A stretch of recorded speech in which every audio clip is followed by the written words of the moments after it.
Bismillahirrahmanirrahim. Assalamualaikum warahmatullahi wabarakatuh. Alhamdulillahirabbil alamin. Wassalatu wassalamu ala asrafil anbiya'i wal mursalin nabiyyina wa maulana Muhammad sallallahu alaihi wasallam wa ala alihi wa sahbihi ajmain, amma ba'd. Faqala Allah subhanahu wa ta'ala fil Qur'anil Karim, A'udzu billahi minasyaitonir rajim. Ya ayyuhalladzina amanu taqullaha haqqa tuqatih wa la tamutunna illa wa antum muslimun.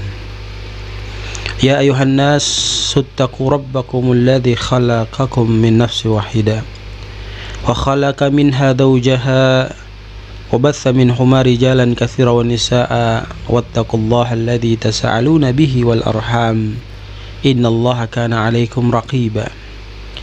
Ya ayyuhalladzina amanu taqullaha wa qulu qawlan sadida yuslih lakum a'malakum wa yaghfir lakum dhunubakum wa may yuti'illaha wa rasulahu faqad faza fawzan 'azima, amma ba'd.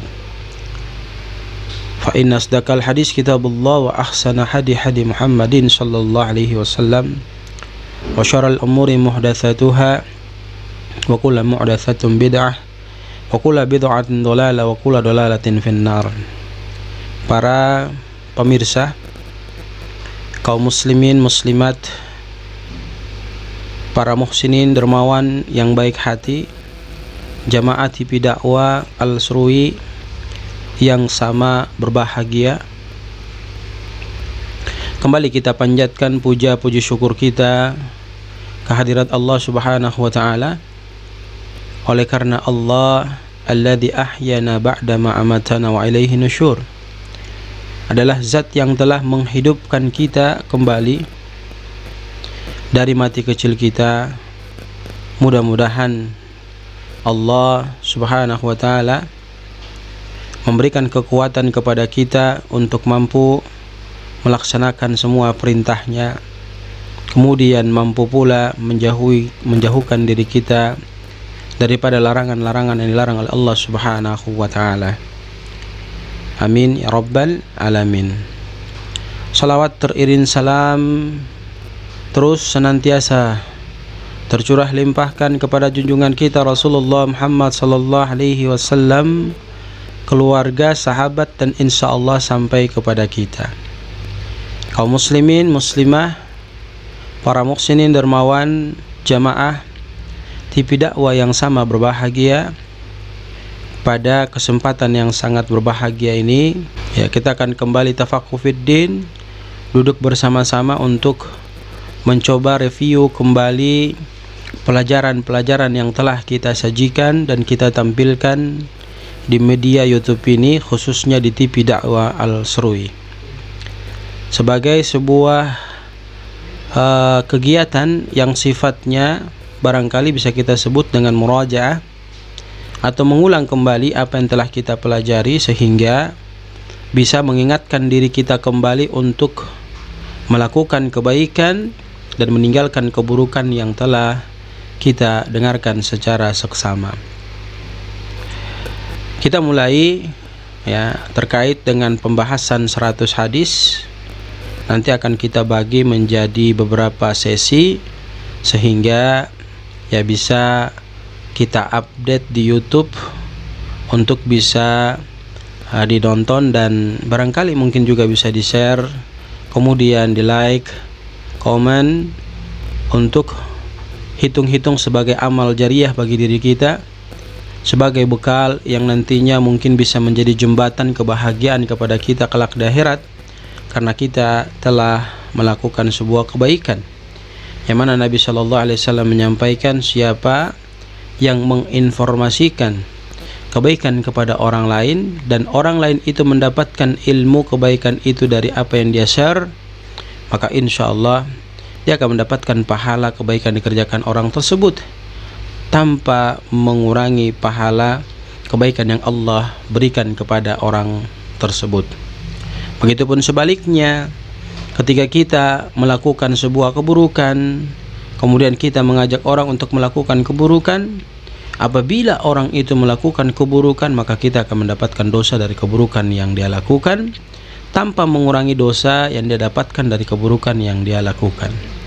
Jamaah kaum muslimin, para pemirsa, orang baik, para muhsinin dermawan TV dakwah Al-Seru yang sama berbahagia.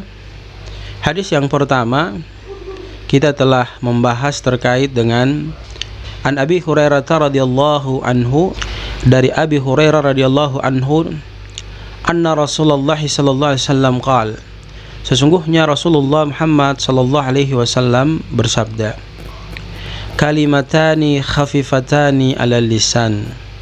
Kalimatani, ada dua kalimat khafifatani ala lisan yang sangat ringan diucapkan pada setiap lisan manusia. Thaqilatani fil mizan, namun dengan gampangnya ucapan di lisan manusia itu, balasan yang Allah berikan kepada para ahli zikir daripada dua kalimat ini adalah memberikan keberatan timbangan amal kebaikan pada dirinya kelak di akhirat nanti. Habibatani ilar rahman. Kemudian dua kalimat ini pun ketika kita baca konsisten, kita zikirkan di setiap 5 waktu kita, maka apa yang terjadi? Habibatani ilar rahman, akan mendatangkan kasih sayangnya Allah Subhanahu wa taala kepada diri kita. Kemudian tentu kita bertanya, apa kedua kalimat tersebut? Bagi para pemirsa kaum muslimin jamaah TV dakwah Al-Seru yang sama berbahagia, yang sudah menyaksikan daripada setiap video yang kami sampaikan, tentu mungkin sudah mengetahuinya, tapi barangkali lupa, ya, karena disibukkan dengan pekerjaan dunia, disibukkan dengan bisnis, disibukkan dengan kerja yang sifatnya memberikan pengaruh kepada dia untuk terlalu terfokus pada pekerjaannya, sehingga dia lupa kepada kedua kalimat tersebut. Apa kalimatnya? Rasulullah SAW menyampaikan, subhanallahil azim, subhanallah wa bihamdihi. Jadi mari coba kita berusaha, ya, mengamalkan zikir daripada dua kalimat ini. Tidak usah terlalu banyak yang menyebabkan diri kita ini tidak bisa melakukan hal tersebut. Bukankah Nabi Shallallahu Alaihi Wasallam menyampaikan Allah itu suka pada seorang hamba yang dia melakukan kebaikan walaupun sedikit, tapi dia istiqamah, dia continue, dibandingkan dengan seorang hamba yang sekali melakukan kebaikan besar tapi dia seterusnya melupakan untuk melakukan kebaikan. Maka mari kita mulai memanage waktu kita, ya, menjaga waktu kita untuk selalu senantiasa kita konsistenkan, kita istiqomahkan. Dalam hal apa? Jemaah yang sama dirahmati dan dimuliakan Allah, dalam hal membiasakan lisan kita untuk membaca kedua kalimat ini. Saya kira tidak terlalu sulit. Kalau kita memang benar-benar mau ikhtiar dengan sungguh-sungguh, maka kita mampu menyisihkan waktu kita walaupun sedikit. Ya, mungkin barangkali kita bisa membaca 10 kali. Yang penting kita istiqomah saja. Kalau subuh 10 kali, duhur 10 kali, asar 10 kali, maghrib 10 kali, kemudian isya 10 kali, maka tidak terasa kita telah membaca kedua kalimat ini sebanyak 50 kali. Sederhana, kita duduk sebentar saja, kemudian kita baca subhanallahil azim, subhanallah wa bihamdihi. Subhanallahil azim, subhanallah wa bihamdihi. Subhanallahil azim, subhanallah wa bihamdihi. Subhanallahil azim, subhanallah wa bihamdihi. Subhanallahil azim, subhanallah wa bihamdihi. Subhanallahil azim, subhanallah wa bihamdihi. Subhanallahil azim, subhanallah wa bihamdihi. Subhanallahil azim, subhanallah wa bihamdihi. Subhanallahil azim, subhanallah bihamdihi. Subhanallahil azim, subhanallah bihamdihi. Ini kalau saya lihat waktu, ya, ketika saya membaca dua kalimat ini tidak sampai 1 menit, ya, tidak sampai 1 menit. Beberapa detik saja telah kita selesaikan daripada membaca 10 kali dari kalimat subhanallahil azim, subhanallah bihamdihi. Maka tidak ada alasan jemaah yang sama dirahmati dan dimuliakan Allah, bagi kita untuk apa? Untuk meninggalkan daripada membiasakan lisan kita membaca kedua kalimat tersebut. Subhanallahil azim, subhanallah wa bihamdihi. Kita sudah paham dan kita sudah mengerti bahwa keuntungannya itu sangat luar biasa. Sakilatani fil mizan, ya. Sakilatani fil mizan. Apa artinya?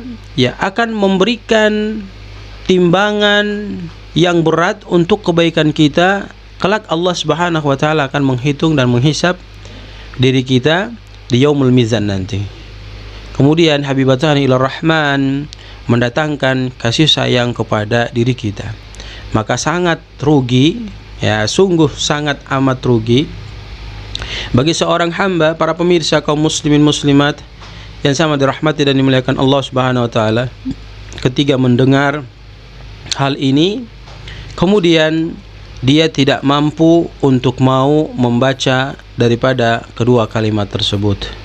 Ingat, jangan kita katakan nanti saja baru kita mengamalkan kedua kalimat ini, tetapi katakanlah saya harus mulai dari sekarang, harus berusaha dari sekarang, harus punya komitmen dari sekarang untuk di setiap waktu sholat saya membaca sekian kali daripada kalimat subhanallahil azim, subhanallah wa bihamdihi.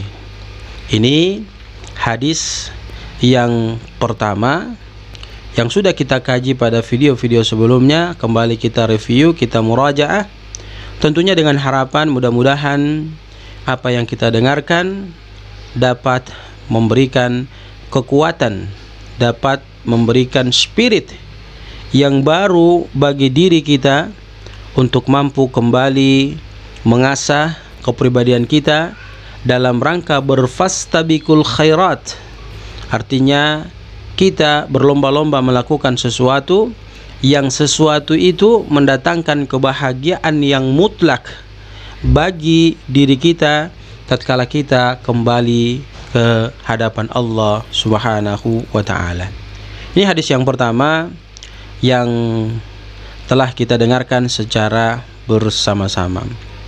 Kemudian yang kedua, hadirin yang sama dirahmati dan dimuliakan Allah Subhanahu wa taala, an Abi Hurairah radhiyallahu anhu qala, dari Abi Hurairah radhiyallahu anhu dia berkata, jaa rajulun ila Rasulillah sallallahu alaihi wasallam, telah datang seorang laki-laki yang dia itu mau bertemu dengan Nabi sallallahu alaihi wasallam.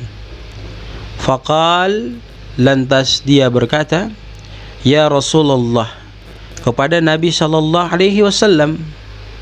Apa perkataannya? Mungkin di sini bisa kita bahasakan dengan bahasa sederhana. Beliau ini datang kemudian bertemu dengan Nabi dan dia tidak menyia-nyiakan waktu bertemunya dengan Nabi sallallahu alaihi wasallam.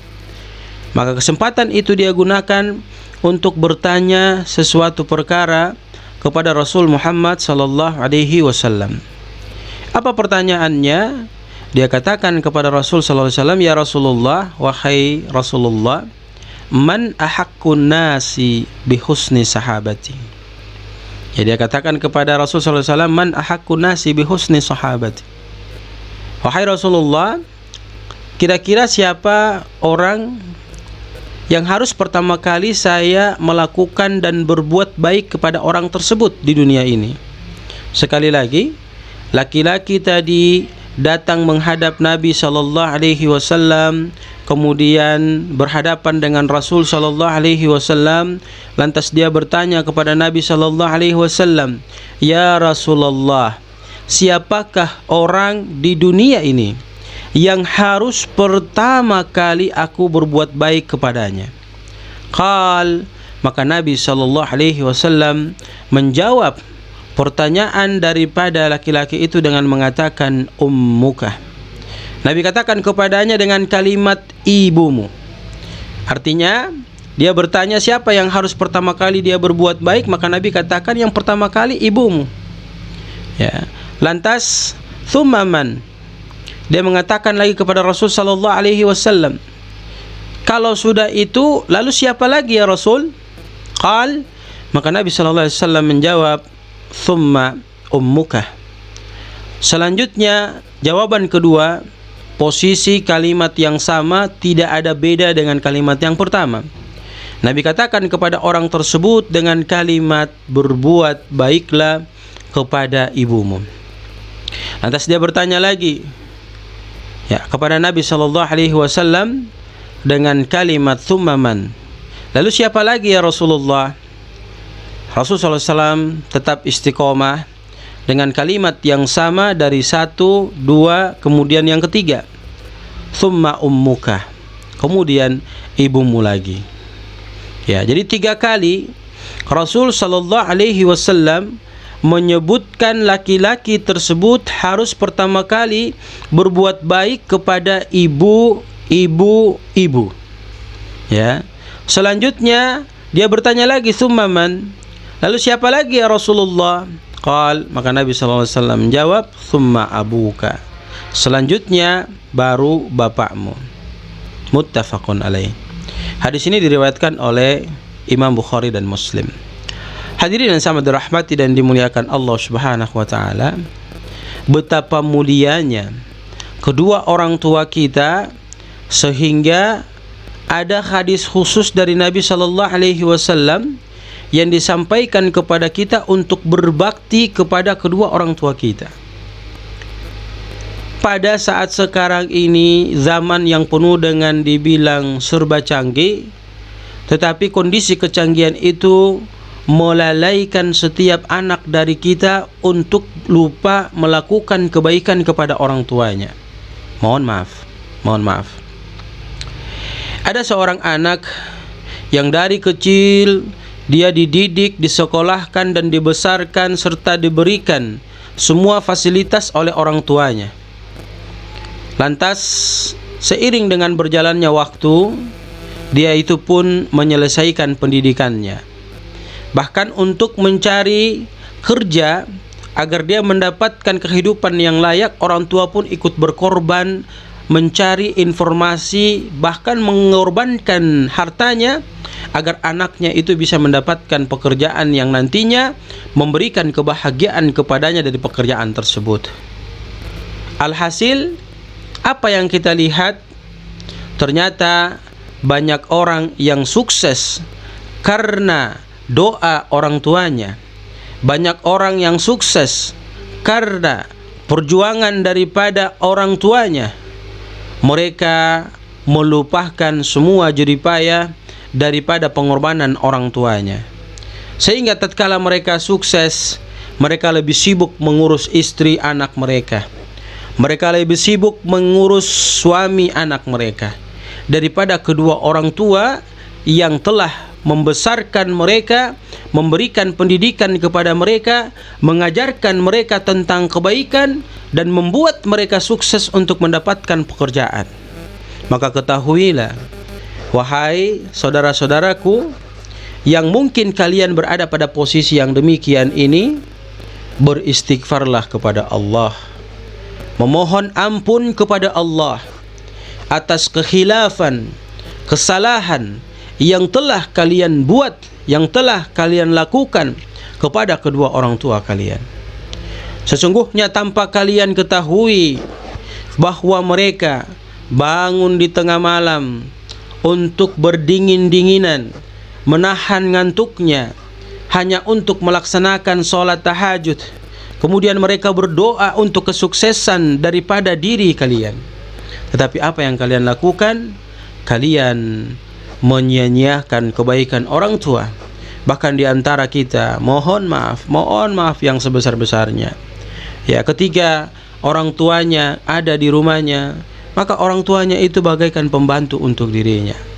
Ini hal yang tidak boleh dan tidak harus dilakukan seorang muslim yang mengaku Allah Tuhannya, Rasulullah Muhammad SAW adalah nabinya. Hadirin yang sama dirahmati dan dimuliakan Allah Subhanahu wa taala, maka birrul walidain, berbuat baik kepada kedua orang tua kita adalah merupakan sebuah kewajiban yang harus selalu senantiasa kita lakukan sampai masa tuanya. Ya, mohon maaf, mungkin kincing di tempat tidur, berak di tempat tidur, maka tampillah kita sebagai anak untuk mengurus orang tua kita. Jangan kita bayar orang lain untuk mengurus orang tua kita. Apalagi kita mau menitipkan orang tua kita di panti-panti jompo. Jangan. Jadikan itu sebagai amal dan ladang ibadah bagi diri kita. Saya teringat satu kisah. Rasul sallallahu alaihi wasallam didatangi seorang laki-laki. Kemudian beliau bertanya kepada Rasul sallallahu alaihi wasallam dengan kalimat, "Ya Rasulullah, saya ingin ikut berjihad bersamamu." Lalu Nabi sallallahu alaihi wasallam tidak panjang lebar menjelaskan jihad ini dan itu dan sebagainya. Tetapi Nabi sallallahu alaihi wasallam kembali bertanya kepada dirinya dengan kalimat, "Apakah ibumu masih hidup?" Lalu dia katakan, "Iya, ibu saya masih hidup." Maka Nabi sallallahu alaihi wasallam tidak memerintahkan laki-laki ini untuk ikut jihad bersama Rasul sallallahu alaihi wasallam. Tetapi Nabi sallallahu alaihi wasallam memerintahkan laki-laki ini untuk kembali ke rumahnya. Lalu disuruh laki-laki ini untuk mengurus ibunya, sebab surga ada di rumahnya. Ya, ini memberikan gambaran kepada kita bahwa ketika kita ingin mendapatkan kehidupan yang bahagia kelak di akhirat, maka bahagiakan kedua orang tua kita. Sebab keduanya itu adalah merupakan pintu surga bagi diri kita. Ya, jangan sampai kita merasa menyesal, merasa tidak bermanfaat setelah kita mengetahui kabar orang tua kita telah meninggal. Bagi mereka yang telah jauh di rantauan, kemudian orang tuanya masih hidup, jangan sekali-kali Anda membiarkan orang tua Anda meneteskan air mata karena mengingat diri Anda. Luangkan waktu Anda. Luangkan waktu Anda. Sekali lagi, luangkan waktu Anda untuk datang berkunjung kepada kedua orang tua Anda sekali setahun, atau kalau bisa 6 bulan sekali, bahkan kalau bisa sebulan sekali pulang, jenguk orang tua kita, kasih kesenangan, kebahagiaan kepada diri mereka, sehingga mereka menyadari bahwa anak mereka walaupun jauh di rantauan tetapi masih punya kesempatan datang melepas rindu dengan orang tuanya. Ketahuilah, kebanyakan dari kita itu selalu memikirkan, kalau saya pulang saya bawa apa sama orang tua. Wahai saudaraku yang dirahmati dan dimuliakan Allah, sesungguhnya setiap dari orang tua kita tidak berharap kita membawa uang yang banyak datang kepada orang tua. Tidak mengharapkan kita datang untuk memberikan kegembiraan yang melebihi daripada apa yang diminta oleh orang tua kita. Kita hadir di depan pintu rumah kita, kita dilihat sama orang tua kita, itu sudah cukup bagi orang tua kita. Terkadang alasan-alasan seperti ini yang kurang baik, yang kurang bagus kita pakai, sehingga kita bertahun-tahun di rantauan tidak pulang untuk menjenguk orang tua kita. Hadirin yang sangat dirahmati dan dimuliakan Allah, maka marilah kita berusaha untuk memperbaiki diri kita, amal-amal ibadah kita, muamalah kita dengan sesama, apalagi kepada kedua orang tua kita. Karena hadis yang baru saja kita dengarkan adalah hadis yang mengarahkan kita untuk meluangkan waktu kita melakukan kebaikan kepada kedua orang tua kita. Hadirin yang sangat dirahmati dan dimuliakan Allah Subhanahu wa taala. Lalu kita masuk ke hadis yang ketiga. Rasul sallallahu alaihi wasallam memberikan penjelasan kepada kita terkait permasalahan yang memang harus kita pahami, harus kita mengerti, sehingga konsep itu akan mendatangkan kebahagiaan kepada diri kita. An Abi Hurairah radhiyallahu anhu anna Rasulullah sallallahu alaihi wasallam qala. Dari Abi Hurairah radhiyallahu anhu dia berkata, Nabi sallallahu alaihi wasallam bersabda, "Iyyakum wadhanna." Jauhilah oleh kalian akan sebuah prasangka. Fa inna dhanna akdzabul hadis. Kenapa kita diperintahkan Nabi sallallahu alaihi wasallam untuk menjauhkan diri kita daripada sebuah prasangka? Karena Nabi tegaskan, fa inna dhanna, sesungguhnya perbuatan prasangka yang kita selalu senantiasa adakan itu akdzabul hadis, adalah merupakan sedusta-dusta perkataan. Kalau kita berbicara terkait dengan masalah prasangka, ini memang banyak menjadi dilema di antara kita. Ya, ada saudara kita yang baik, tapi karena prasangka kita buruk kepada dirinya, maka di mata kita dia adalah orang yang buruk. Ya, ada saudara kita yang coba untuk memberikan bagaimana kebaikan-kebaikan yang dia dapatkan kepada diri kita. Barangkali mungkin dengan memberikan nasihat terkait dengan penjelasan kita bagaimana di dunia ini harus selalu senantiasa menjalankan perintah Allah, harus selalu senantiasa menjauhi larangan-larangan Allah Subhanahu wa taala. Tapi karena kita ini punya prasangka yang buruk kepada saudara kita itu, maka ajakan kebaikan yang dia tawarkan kepada kita tidak ternilai baik di hadapan kita. Hadirin kaum muslimin jamaah yang sama dirahmati dan dimuliakan Allah Subhanahu wa taala, maka prasangka yang kita ada-adakan itu akan menyebabkan kita berpikir yang sifatnya melakukan kedustaan pada diri kita, sehingga membuat kita selalu senantiasa berpikir kedustaan, dan kedustaan itu akan mewarnai kehidupan. Ingat, Nabi SAW menyampaikan kepada kita, innal kadhiba yahdi ilal fujur wa innal fujura yahdi ilan nar. Sesungguhnya kedustaan yang dilakukan oleh seorang hamba itu akan mengantarkan dirinya ke tempat yang terpuruk. Apa tempat terpuruknya? Nerakanya Allah Subhanahu wa taala. Maka mari kita jauhkan diri kita daripada prasangka-prasangka buruk yang menyebabkan diri kita selalu melakukan kedustaan kepada orang lain, yang ujung-ujungnya mendatangkan kesengsaraan, penderitaan, ketidakbahagiaan kepada diri kita. Hadirin kaum muslimin jamaah yang sama dirahmati dan dimuliakan Allah Subhanahu wa taala, maka kalau kita mau mengkaitkan dengan hadis yang keempat, ini sangat konkret ya dengan hadis yang ketiga ya. Jadi disatukan atau digabungkan dengan pembahasan hadis yang ketiga ya, terkait dengan masalah prasangka yang menghadirkan kedustaan pada diri kita. Tentu kedustaan yang hadir itu adalah melalui ucapan lisan kita. Artinya kita berbohong menyebabkan kita disebut sebagai orang pendusta. Maka Nabi SAW menyampaikan kepada kita, man kana yu'minu billahi wal yawmil akhir falyakul khairan aw liyasmut. Kalau kau beriman kepada Allah, beriman kepada hari akhir, maka hendaknya engkau berkata yang baik-baik. Kalau kau tidak mampu untuk berkata yang baik, aw liyasmut, maka diam adalah merupakan solusi terbaik yang harus kamu lakukan. Tidak boleh ditawar-menawar lagi, karena kalau bicara mendatangkan dosa, terus bicara mendatangkan banyak dosa. Maka untuk menghindari dosa itu agar tidak datang kepada diri kita, maka diam adalah merupakan langkah yang tepat yang harus kita lakukan. Hadirin kaum muslimin jamaah yang sama dirahmati dan dimuliakan Allah Subhanahu wa taala, nanti kelak di akhirat, gara-gara lisan kita yang selalu senantiasa melakukan pemutaran kalimat tentang benar menjadi salah dipertahankan ya, itu akan dipertanggungjawabkan kelak di akhirat nanti.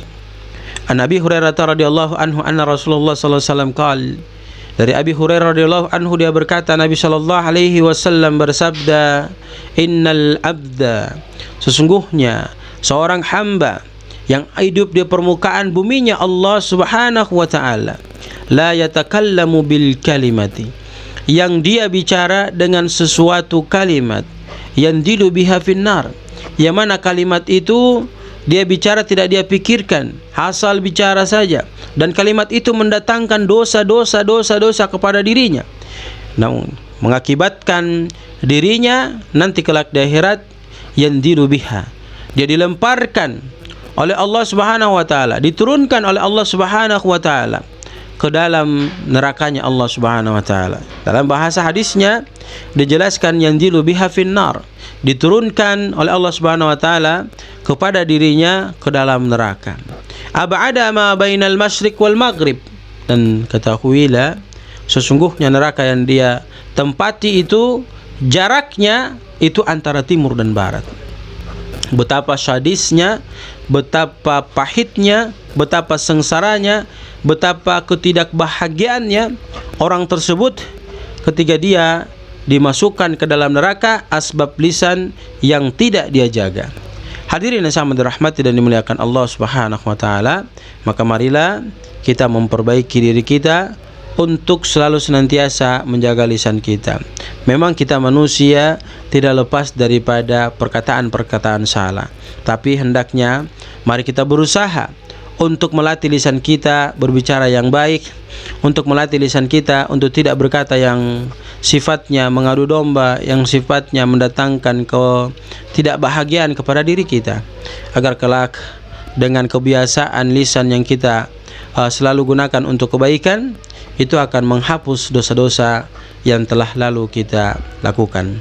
Semoga Allah Subhanahu wa taala memberikan kebahagiaan kepada kita, dan insyaallah di part berikutnya kita akan membahas lagi hadis yang kelima dan seterusnya, karena insyaallah kita akan sajikan 100 hadis populer spesial untuk kita semua, khususnya kepada jamaah TV Dakwah Al-Srui, yang kita konteksnya di awal saya sebutkan adalah murajaah, kembali mengingat pelajaran-pelajaran yang sudah kita pelajari melalui video-video yang telah kami terbitkan, yang telah kami keluarkan melalui siaran channel TV Dakwah Al-Srui. Semoga Allah Subhanahu wa taala merahmati kita, semoga Allah Subhanahu wa taala memberkahi kita dan menjadikan kita hamba-hamba Allah yang selalu senantiasa taat ibadah kepada Allah dan menjauhkan diri kita daripada larangan-larangan yang dilarang Allah Subhanahu wa taala.